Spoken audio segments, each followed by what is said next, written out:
BFP as in PNP Pili liwat na nagsagibo nin inspeksyon sa mga tiyandahan nin paputok sa Banwaan. Bureau of Fire Protection pigklaro ang mga pigpapangala dasin pigtutugot na klase kan paputok. Uyan report ni Jessica Kalinog. Mantang Gabusman compliant.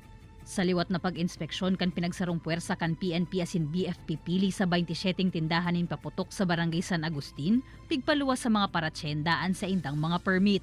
Dapat subuot na hihiling inikan mga parabakal, tanganing maasigurar na sinda lehitimo as in lisensyado. Pig-refresh man ang mga paratsenda kan tamang paggamit kan fire extinguisher and kasong may magbungkaras na kasulo. Ay, ini po, aliyon yun na. Tanggal ang pin, O, tapos, ini po. aim the nozzle at the base of the fire, then squeeze, sweep. So ini-inspect po digdi sa mga safety protocols na pigpapatupad ta po arog po kang safety nets yaon po yan.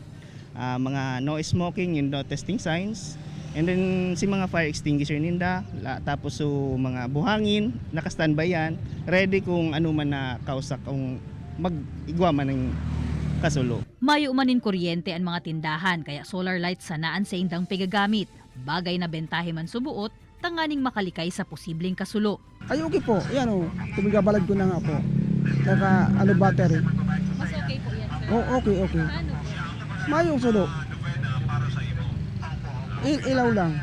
Quitis, fireworks, fountain, lucis, asin mga sadit na whistle ang mababakal sa firecracker zone kan Banwaan. Igwamanin mga nakadisplay na sadit na Judas belt na sigun sa BFP. Ipigtutugot na itinda basado sa lay, tadikit sa naman ang laog na pulbura.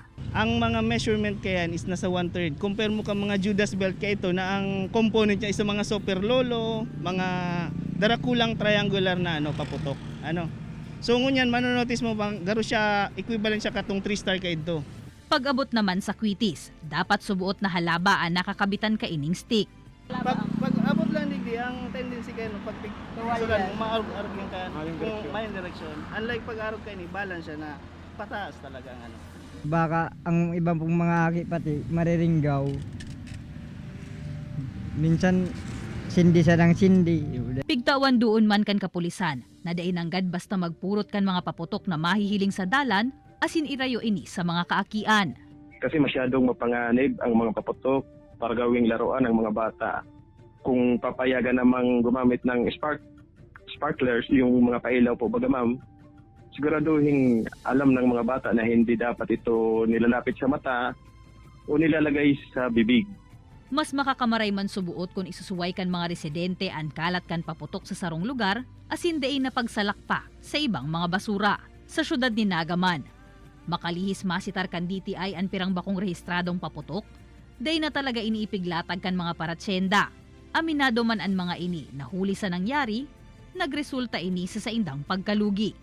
Alagad mayo man subuot sindang magiginibo kundi magsunod, asin plano nindang ipuli na sanaan nasambitan ng mga produkto sa mga supplier. Actually po, lugi, as in lugi. Kaya lang kung pinagbubuot, kami po regulated man ang mga panindami, arami nga ni mga kaming binalga. Sabi mi, but, ning speaking, kung may magpaparatinda ka po na may kaba, mas lalong mahirap po. Kaibanan si Carlo Abonita, Jessica Kalinog, Balitang Bicolandia.